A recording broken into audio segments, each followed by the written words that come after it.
حسبي الله ونعم الوكيل. مسالي الكاسين. حسبي الله ونعم الوكيل فيك يا احساس.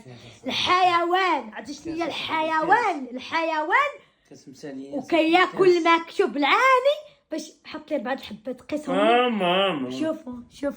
شوفوا باش تعرفوني مع من عايشه. الحيوان وما كيديرش المشاش ومأدبين عليه.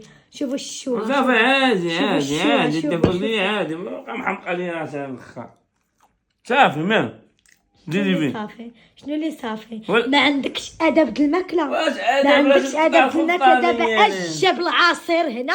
لا ما بغيت غير نفهم الخبز بغيت نقطعو ما يتنساش ليا. على الناس كيقطعوا الخبز حدا العصير. هش بكاد الخبز من حداك وحطها حداك وقطع. انت ما كتبقى مقابله معايا مالك صاحبي مالك هبي شوهتي بيا مالك مالك احساس مالك صاحبي فقصتيني في هاد العواشر مالك مكلخ. علاش هاد الكالخ اللي فيك صاحبي علاش فيك هاد الكالخ علاش فيك هاد الكالخ كامل. دابا انت عاد غتمشي معايا عند الناس يا ربي لا ما دير ليا شي تعود الخير مع الزبل هذا. يا رب يا كريم حسبي الله ونعم الوكيل. تما فقتي في هاد العواشر.